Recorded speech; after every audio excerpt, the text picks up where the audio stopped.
معاكم يا باشمهندس سيف. كنت في المعادلة السنة اللي فاتت، والحمد لله ربنا وفقني يعني ونجحت. تمام. طبعا احنا في شهر رمضان وما فيش حد عارف اغلب الناس يعني مش هتلاقي حد عارف يذاكر ولا حد عارف ينظم وقته والحوار ده يعني. طبعا بتبقى فترة صعبة على اغلب الناس، وانا كنت واحد منهم. ان انا كنت طبعا مسحول سحلة، ان انا كنت في الدبلوم. كنت بذاكر مع الدبلوم مع المعادلة مع أنا كنت طبعا كان رمضان، فكان حوار تاني أصلا. أنا كنت بخلص مثلا المدرسة على الساعة 2، يا دوبك أطلع على دروس الدبلوم. لا أطلع على دروس الدبلوم مثلا، أخلص على الساعة 3 ولا حاجة زي كده، أروح طالع على دروس المعادلة مع سنتر أوميجا في جامعة القاهرة. فكانت مواعيدي من 4 ل8 هناك، فيدوبك أصلا كنت ساعات بفطر هناك. فطبعا كانت فترة صعبة وكان الحوار ما كانش سهل. تمام. وهي الفترة دي هي اللي بتفرق بقى، هي اللي بتفرق الطالب اللي هيكمل رايح هندسة ولا ده هيقع ويروح في حتة تانية. تمام.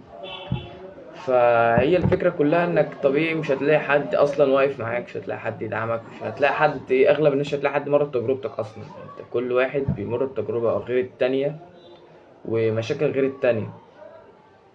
بس هي اغلب المشاكل اللي هتبقى مع كله انك هتلاقي نفسك وقتك ضايع، مش عارف تعمل اي حاجة، حاسس انك مهما تذاكر مفيش، التراكمات دايسة عليك رايح جاي يعني. ف هي الفكرة انك لو عديت الفترة دي تمام فانت خلاص كده وصلت، ما عديتهاش لا في حاجة غلط. تمام. فالمفروض يعني تنظيم وقتك في رمضان يبقى انك مثلا، ما اعتقدش ان حد بيعرف يذاكر بعد الفطار، غير مثلا ممكن من الفترة اللي هي من بعد التراويح لحد السحور، دي ممكن حد يذاكر. بعد السحور لا، انك طبعا بتبقى اكلت ودماغك مش فيك اصلا، وبعد الفطار نفس الشيء. يا اما في حل تاني انك تذاكر بقى ممكن قبل الفطار، يعني مثلا من الساعة 4 للساعة 6 مثلا انت قاعد بتذاكر، او مثلا من قبل كده لو يوم فاضي. تمام. ده كان وقت مذاكرة يعني، كانت طريقة مذاكرة. انا عن نفسي انا كسيف كنت موزع المذاكرة كان ازاي بقى. انت عندك يا باشا الاسبوع 7 ايام. تمام. 7 ايام، فانت في 6 مواد، فانت قسم 6 مواد على ال6 ايام، وفي يوم اجازة كده كده ده انت المفروض تفصل فيه من كل حاجة. تمام.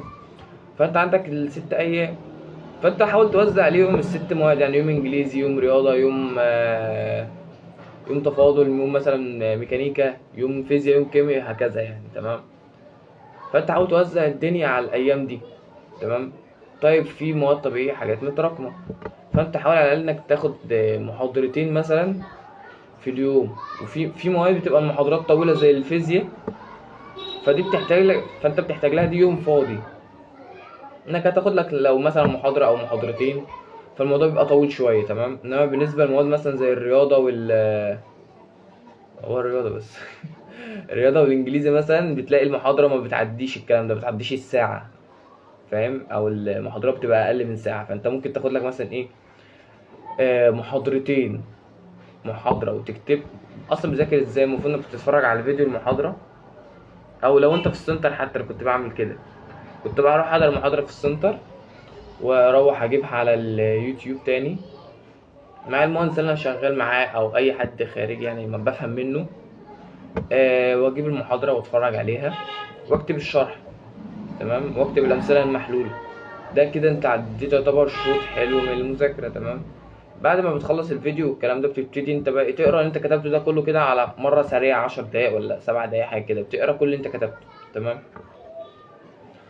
وبعد كده بقى بتبتدي تجيب كشكول، وطبيعي تحل في الشيت، طبيعي في حاجات تقف.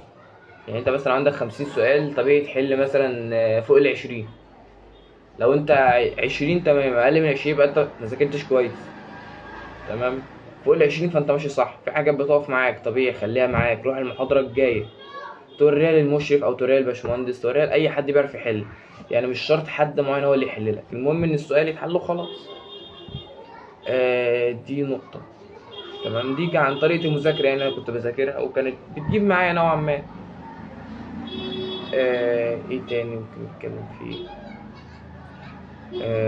حوار الضغوطات بقى، حوار الضغوطات محمد عبده شبع مني الصياح بسبب حوار الضغوطات ده ايام المراجعة. حوار الضغوطات ده طبعا انت هتلاقي نفسك حاسس ان مفيش حد بيدعمك، مفيش حد واقف معاك، مفيش حد مر بتجربتك. انت ممكن اصلا تكون انت الوحيد اللي في مدرستك اللي بتعمل حوار المعادلة. تمام. ممكن تكون انت الوحيد اللي في اصحابك اللي بتعمل حوار المعادلة.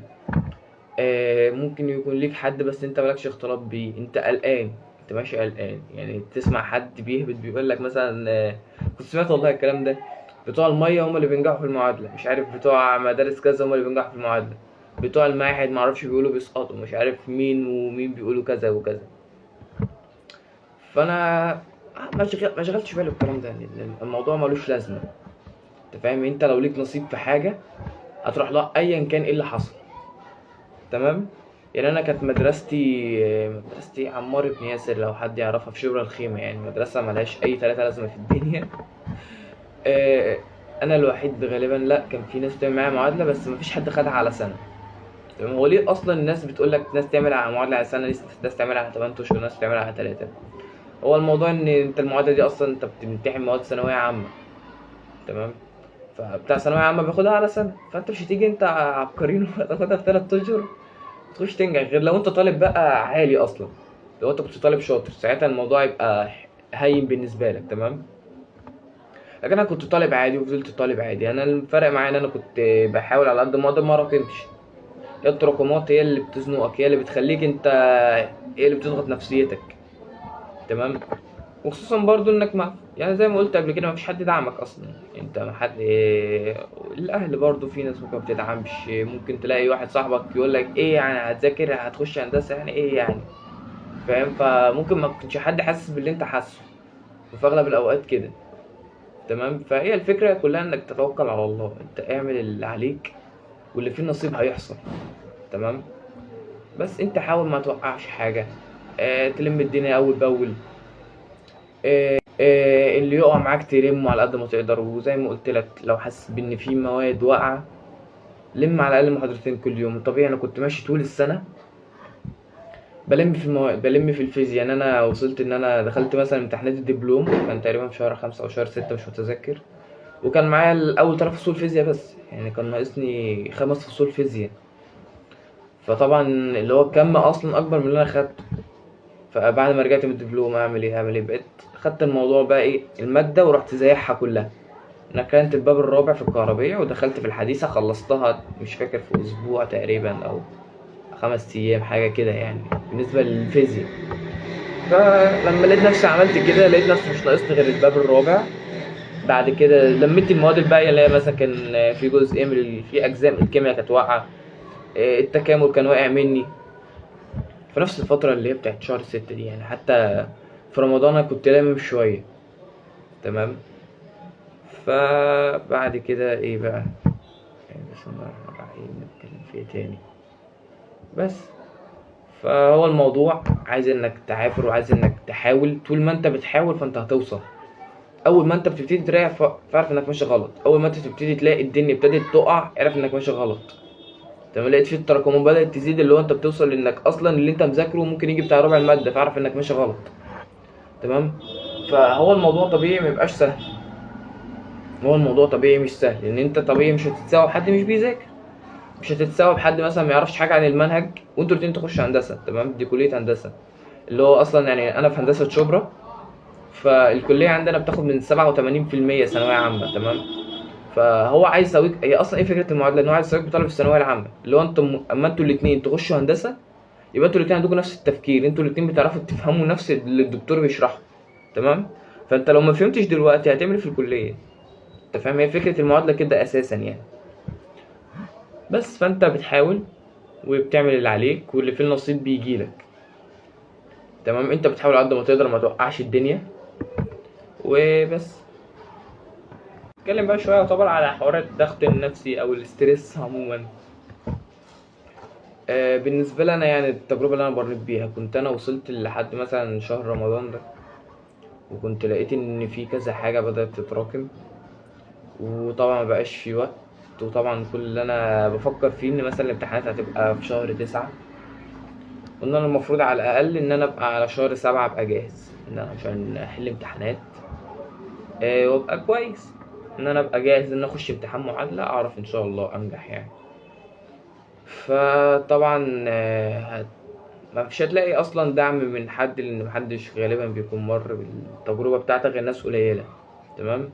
اللي هيبقى مر بتجربتك هيبقى يا اما حد من المعادلة، ما اعتقدش، قليل اوي لو حد من صحابك هتلاقيه في الحوار ده، قليل لو هتلاقي في مدرس بيدعمك في موضوع المعادلة ده، لان اغلبهم بيقعد يقول لك بقى ايه الكلام اللي انا سمعته يعني، محدش بينجح، بينجح بالواسطة. دي المعادلة اتلغت. والله كنت بسمع ان المعادلة 4 مواد واحد يقول لي 5 مواد واحد يقول لي ده فيها فرنساوي، واحد يقول لي مش عارف ده فيها احياء، لان انا سمعت هبد كتير قوي.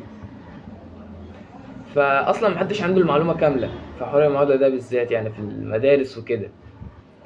لدرجة ان انا اصلا كنت بعمل معادلة، الكلام ده من يومين، واحد عرف ان انا في هندسه وكده، فدخلت ازاي او كده، فقلت له معادله، بيقول لي المعادله اتلغت، انت دخلت ازاي بقى؟ اللي هو ف المهم حوار الضغط ده زي ما بقول، هتلاقي لك ضغط نفسي غبي، ضغط نفسي تقيل.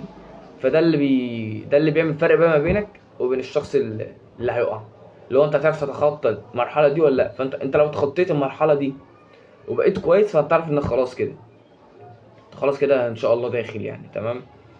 بس فهو الموضوع كان بالنسبه لي، انا كنت بلاقي طبيعي ضغط نفسي كبير، بس انت انا كل شويه الاقي امتحان شامل، كل شويه مش عارف امتحان شامل، امتحان شامل، امتحان شامل، ومواد عماله تتركن، وبذاكر مواد وبذاكر اللي شامل واركن ماده فالدنيا كانت ابتدت تلخبط معايا. تمام. وانا كان لازم امشي في المواد كلها بالتوازي، وفي مواد طبيعي كنت بقصر في حقها، في مواد زي الانجليزي مثلا. الانجليزي ده كان مشكله بالنسبه لي في حوار مذاكرته، وما زال مشكله بالنسبه لي في مذاكرته يعني. تمام. فالفكرة إن أنا مكنتش بعرف أحفظ إنجليزي، وده طبيعي، وهتلاقي أغلب الناس كده. بس عرفت إن أنا أطور الحوار ده قدامي يعني، بس عشان ما نشيزش عن الموضوع، ما نخرجش عن الموضوع. ف حوار ضغط الناس، فكنت طبيعي بلاقي ضغط غبي من الناس الخارجية، وإن مفيش دعم أصلا. فالموضوع ده بقى ابتدى إنك تحاول تقرب من ربنا، ده أول حاجة يعني. بعد كده بتبتدي بقى تحاول تلم الدنيا. تمام. وطبيعي لما كنت بلاقي نفسي اللي هو خلاص انا مش قادر استوعب ولا اي حاجه، كنت ممكن اقعد لي مثلا يومين فاصل عن كل حاجه، مفيش مذاكره ومفيش تليفون اصلا. اللي هو انت ممكن تاخد بعضك وتخرج، ممكن تاخد بعضك مثلا وتنزل تلعب حجز كوره. حجز الكوره ده ليه عامل كبير قوي اصلا، انك تثبت حجز او حجزين في الاسبوع ده حتى مع المذاكره. يعني بلاقي ناس بتروح لاغيه الكوره، لاغيه الفيس، لاغيه، انت بتلغي ايه يا ابني؟ ما انت هتقضي طول حياتك مذاكره بس. الموضوع مش كده، الموضوع ما بيتاخدش كده. فاهم يعني؟ لازم على قد ما انت برضه بتذاكر، على قد ما انت برضه بتفصل. فاهم؟ انك انت عندك اليوم مثلا انت بتبقى صاحي بتاع 12 16 ساعه، فانت مش هتقعد 16 ساعه بتذاكر، انت بتعمل دكتوراه في الماده. ف هي الفكره، انت مثلا لو هي اليوم بتاعك 12 ساعه، فانت مثلا تذاكر لك على مثلا من 4 ل6 مثلا، ده كتير. تمام.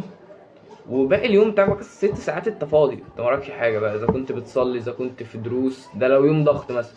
انما لو يوم فاضي، فانت طبيعي بتمسك التليفون، بتنزل حجز كوره، مش عارف، تروح هنا تروح هنا، تخرج، الكلام ده. فانت على قد ما انت بتذاكر، على قد ما انت برضه بتفصل عن اللي حواليك. فاهم؟ فده كان الموضوع ده كان بيفرق معايا جدا. يعني حوار الحجز الكوره اللي كنت بنزله ده كان بيفرق معايا جدا في حوار النفسيه، انا كنت بطلع طاقتي السلبيه فيه. بالنسبه للبنات مثلا، انت ممكن تخرجوا مثلا في كذا حاجه يعني، بس انا كنتش بنت عشان اعرف. ف بس فكنت بحاول اطلع طاقتي السلبيه في اي حاجه، بحيث ان انا اروح اطلع طاقتي السلبيه وارجع اكمل مذاكره. بس اللي هو المذاكره ده شيء اساسي، لازم يفضل في حياتك شيء اساسي، حتى لو انت ما كنتش بتذاكر فانت لازم تتعود على المذاكره. تمام. اذا كنت بتبتدي من ساعتين، اذا كنت بتبتدي من ساعه، شويه يبقوا 3، شويه يبقوا 4، شويه يبقوا 5. هتيجي الايام عليك بقى في المراجعه، اللي هو انت بتبتدي ممكن تلم الماده كلها في يوم.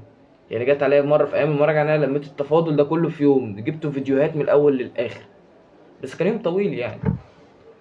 بس فهو الموضوع محتاج شويه تعب، الموضوع مش سهل، اللي انت بتعمله اصلا ما فيش حد بيعمله، انت مميز في وسط دايرتك، ولا ناس هتستاهل. انت في اي حته بتروح الكلام ده، باشمهندس سيف، الباشمهندس فلان، بيبقى الحوار فارق يعني. تمام. باشمهندس مصطفى فالحوار بيبقى فارق في وسط الناس اللي حواليك.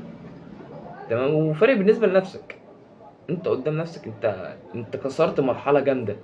انت كنت فين وبقيت فين؟ انت كنت دبلوم مثلا، اللي هو انت انت اصلا التنسيق بتاعك اعلى حاجه عندك، هتلاقي عندك حاجه اسمها كليه تكنولوجيه، تمام. ودي من تقريبا 85 فيما فوق. وهتلاقي بقى جاي لك الفيوم وبني سويف ومش عارف ايه كده، اللي هو انت اصلا هتروح السكن و15000 على ايه؟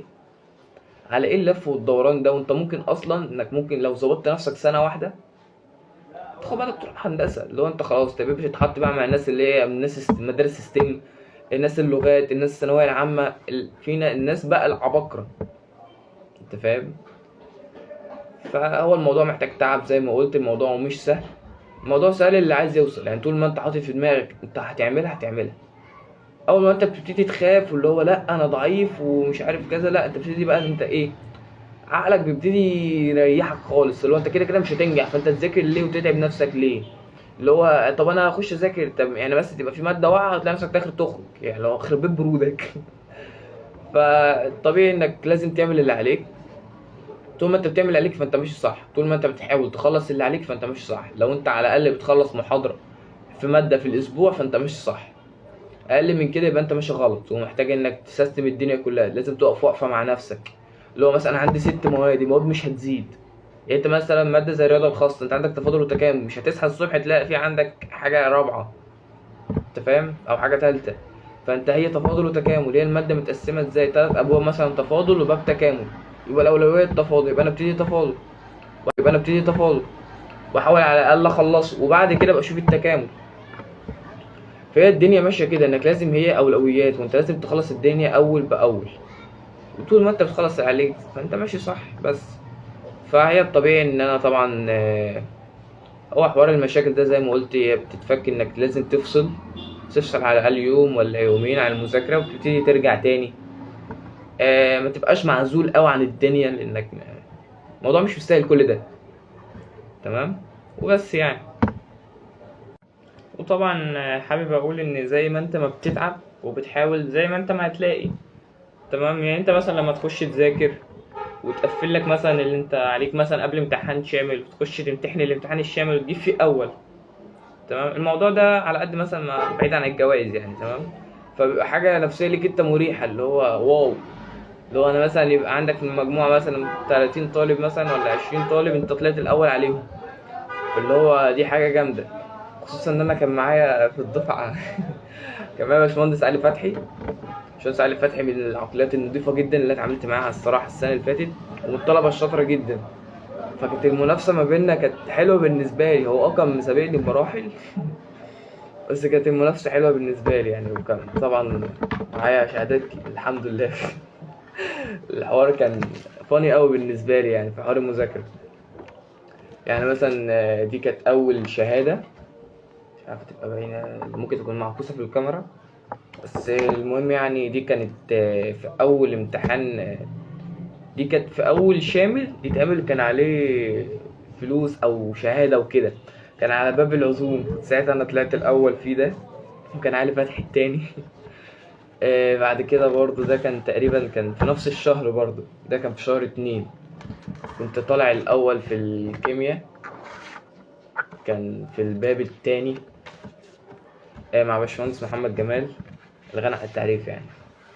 وبعد كده كنت في نفس الشهر برضه، الشهر ده كان مليء بالمفاجآت، وخدت فيه طالب شهر، وكان ليلة كبيرة يعني، بسبب ان انا كنت تعبت قبلها.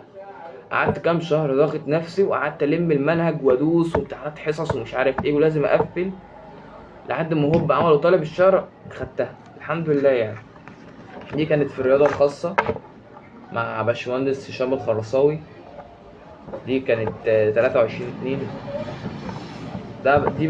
دي كانت في رمضان، السنة اللي فاتت، كانت في الرياضة العامة.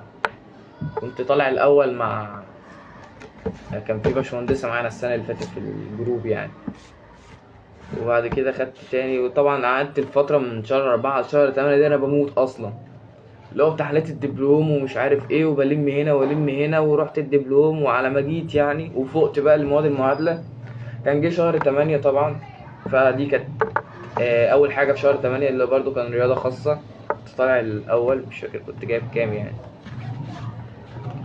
ودي كانت في الفيزياء، دي اول شهاده ليا في الفيزياء مع باشمهندس محمد ابراهيم. دي يعتبر كانت في اول المراجعات يوم 31/8، دي مش 13، 81. وبعد كده في بقى دي برضو تبع باشمهندس هشام، دي اخر حاجه خدتها تقريبا مع باشمهندس هشام.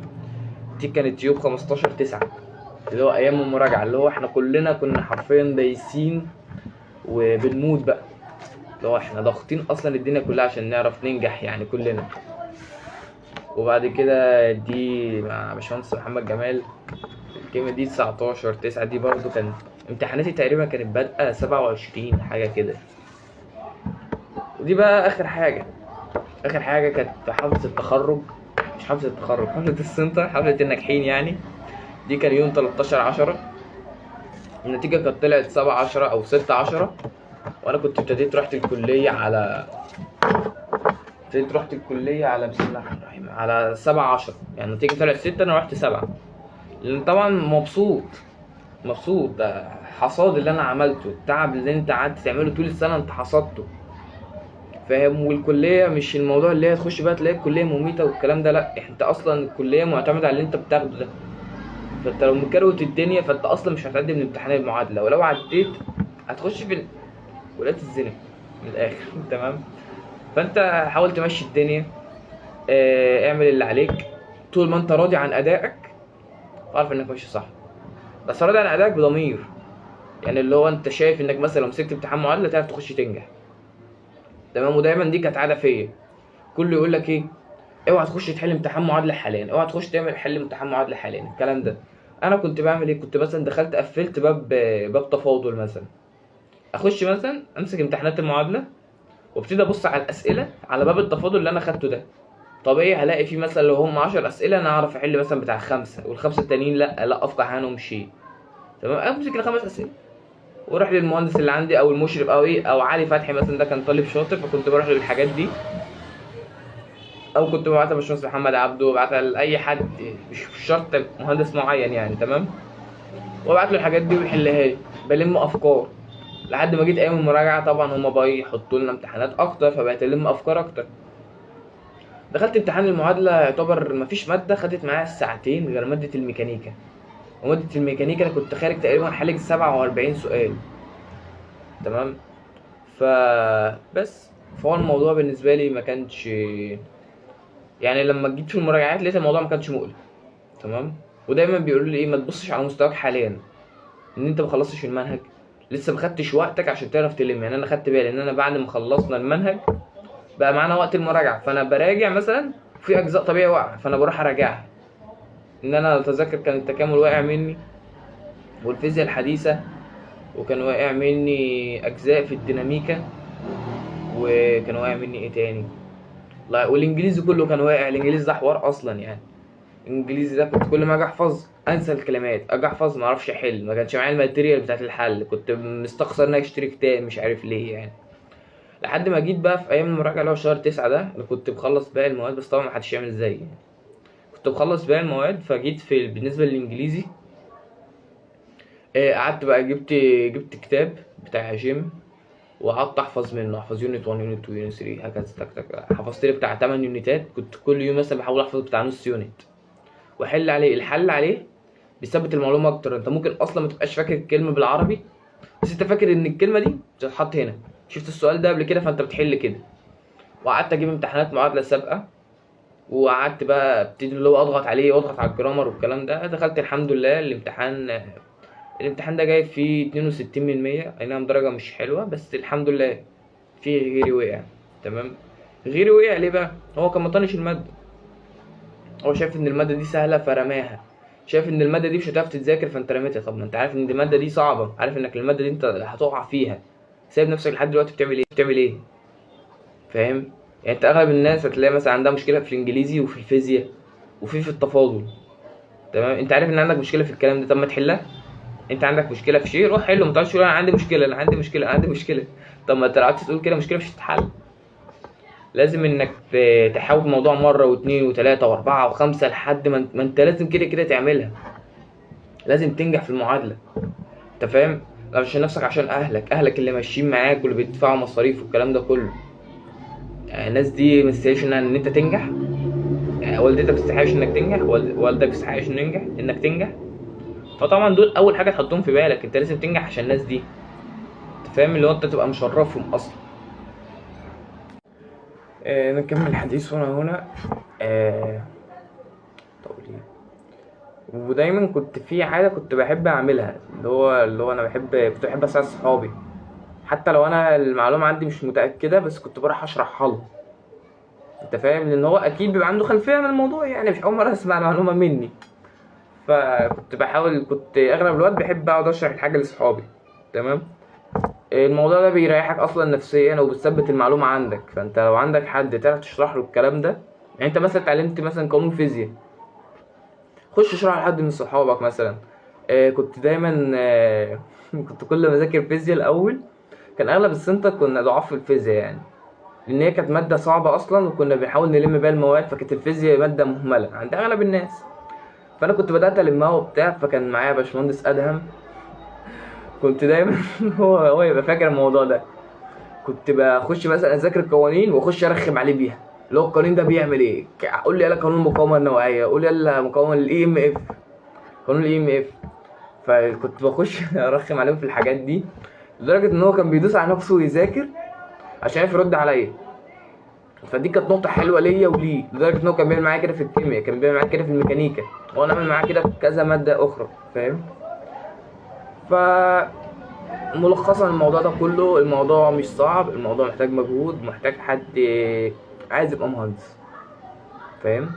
انت ثق في نفسك واعمل اللي عليك، طول ما انت بتعمل اللي عليك فانت ماشي صح، وبس يعني.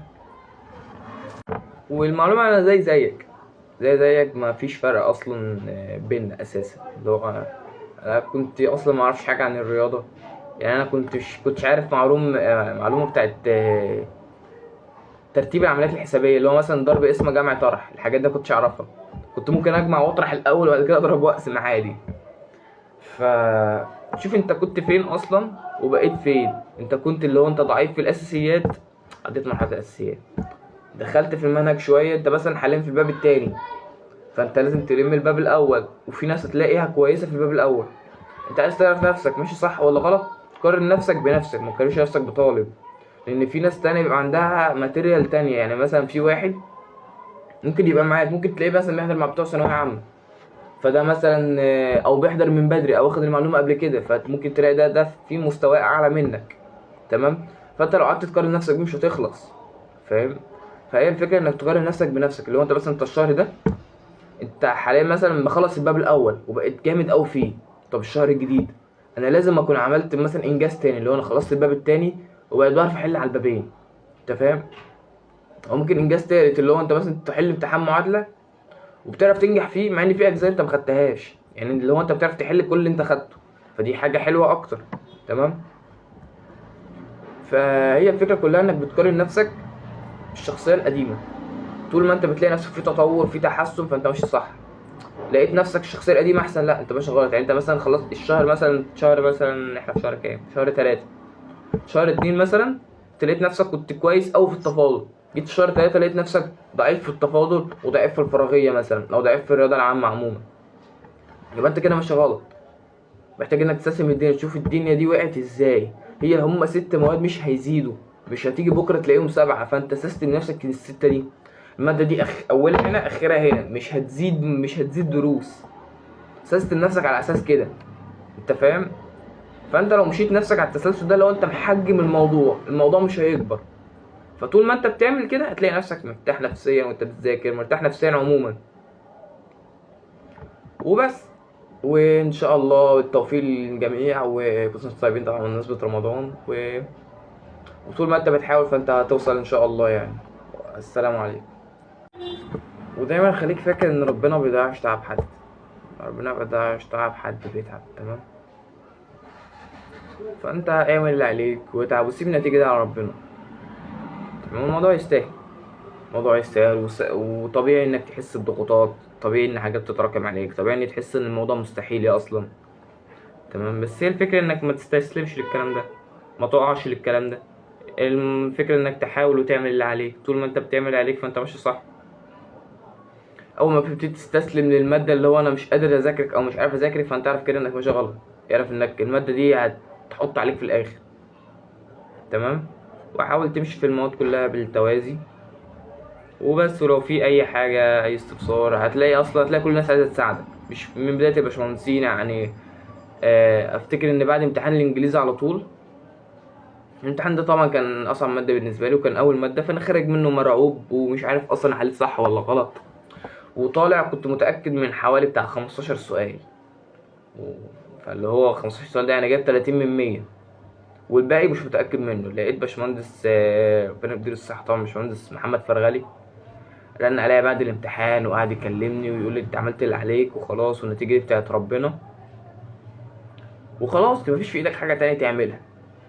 فانت خلاص ذاكرت وخدت وقتك كله، وانت اظن انك عملت كل اللي انت تقدر عليه.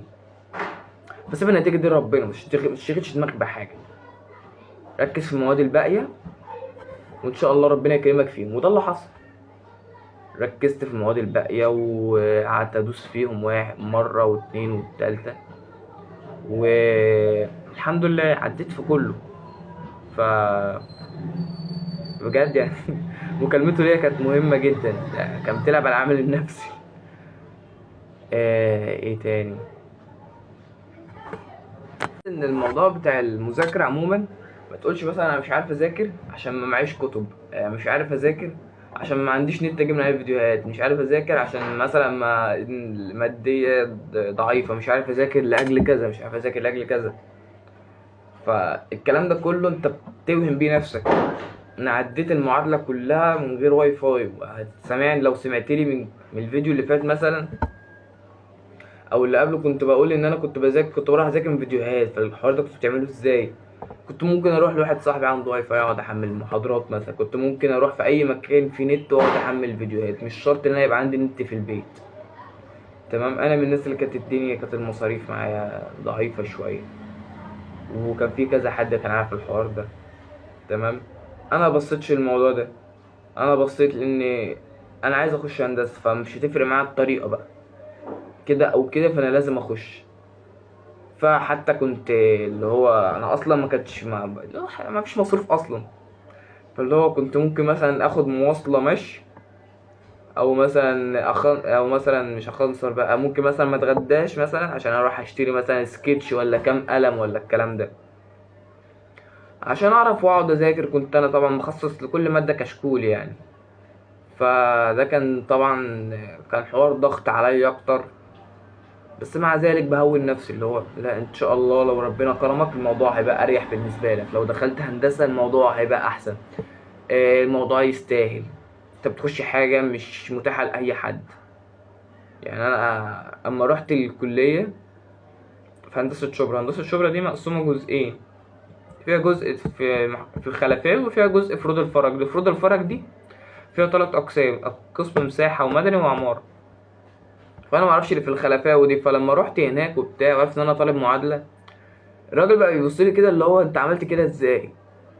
انت فاهم؟ والدكاتره نفسها اصلا وانا بمتحن هم عايزين يسقطوا العيال كلها، فانك تخش وانك تعرف تنجح وسط الناس دي انت كده جامد، انت جامد، انت مش حاجه طبيعيه. انت فاهم؟ فهو الموضوع يستاهل انك تتعب، يستاهل انك تحاول مره واثنين وثلاثه واربعه وعادي، وجرب مع الماده واقعد ودوس وحل. الموضوع يستاهل. لو هتخش هندسه اكيد طبعا مش هترتاح في هندسه، بس بتبقى بتتعب جوه احسن ما بتتعب في كليه تانية انت مش حاببها. تتعب في هندسه احسن مثلا ما تتعب في كليه تكنولوجيه انت مثلا بتدفع فلوس وسكن وانت مش حاببها اصلا. انت فاهم؟ ف هو الموضوع محتاج شويه تعب، وحاول تظبط نفسيتك. هو الموضوع مستاهل، الموضوع مستاهل جدا. وبس يعني انا كنت زيكم، ويمكن كنت اضعف من كده كمان، ومع الاستمرارية وان انا احاول مرة واثنين وثلاثة الموضوع ظبط معايا، والحمد لله يعني على كل شيء.